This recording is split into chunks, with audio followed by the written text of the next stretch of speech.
wabarakatuh.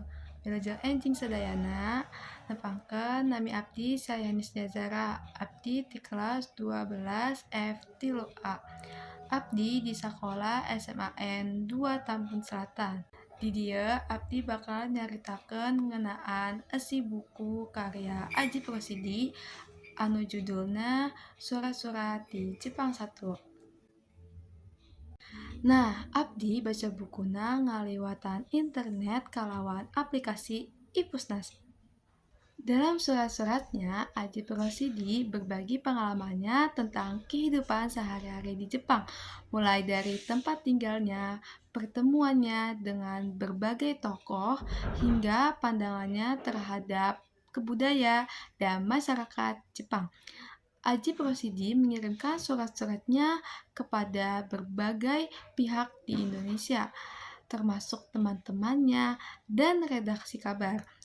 Ia membandingkan Jepang dengan Indonesia, menyoroti perbedaan dan persamaan dalam berbagai aspek, mulai dari etos kerja, tradisi, dan cara pandang terhadap seni dan kehidupan. Melalui surat-surat ini, Aji Prosidi juga mencurahkan pemikiran pribadinya tentang sastra, budaya, dan identitas kebangsaan. Selain itu, ia juga mengungkapkan kerinduan yang mendalam terhadap keluarganya, terutama istrinya dan anak-anaknya. Surat-surat di Jepang 1 memberikan sebuah perspektif yang unik. Aji Prosidi tidak hanya sekedar mendeskripsikan apa yang dia lihat, tetapi dia juga mencoba memperdalam makna di balik hal yang dia lihat atau yang dia rasakan. Misalnya, ia menganalisis bagaimana disiplin dan etos kerja yang tinggi di Jepang berkaitan erat dengan struktur sosial dan nilai-nilai budaya yang dianut. Ia juga mengkritisi secara halus bagaimana beberapa aspek modernisasi di Jepang mungkin mengikis nilai-nilai budaya nilai tradisional yang dimana relevan dengan kondisi di Indonesia. Gaya penulisannya sangatlah jujur dan lugas, membuat analisisnya terasa mudah dipahami.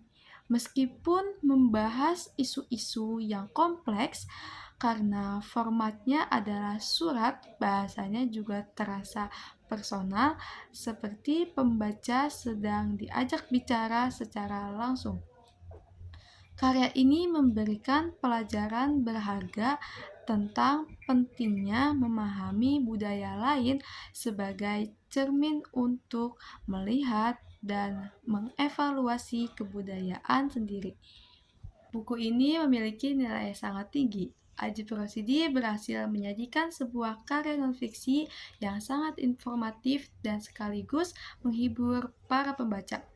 Kekuatan utama buku ini terletak pada kejujuran dan kedalaman pengamatannya. Meskipun ditulis pada tahun 1980-an, banyak dari pengamatan dan perenungannya yang masih sangat relevan hingga saat ini. Penulis berhasil membuat pembaca tidak hanya sekedar mengetahui tentang Jepang, tetapi juga diajak untuk berpikir dan merenungkan kembali kondisi sosial dan budaya di negara sendiri. Namun, karena sifatnya ini yang sangat merupakan kumpulan surat pribadi, ada beberapa bagian yang mungkin terasa kurang familiar atau kurang dikenal bagi pembaca dengan konteks atau orang-orang yang disebut di dalamnya. Melalui surat-suratnya mengingatkan kita bahwa berada jauh dari tanah air seringkali membuat kita melihat negara sendiri dari sudut pandang yang berbeda. Buku ini menginspirasi pembaca untuk lebih menghargai budaya sendiri sambil tetap terbuka terhadap pembelajaran budaya lain. Nah, refleksi personal Aji Prosidi tentang kerinduan, keluarga, dan identitas seorang seniman di negeri orang juga sangat menyentuh, membuat buku ini terasa dekat dan personal. Secara keseluruhan, surat-surat di Jepang satu bukanlah sekedar dokumentasi perjalanan.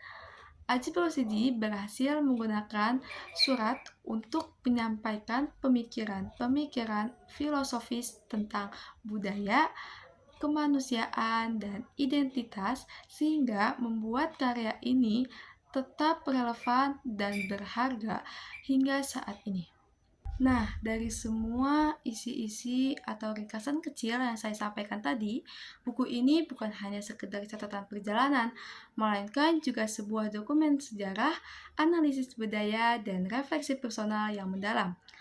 Melalui surat-suratnya, Aji Persidi berhasil membangun pemahaman antara dua budaya yang berbeda, sambil memberikan pelajaran berharga tentang pentingnya disiplin, etos kerja, dan kecintaan terhadap tanah air.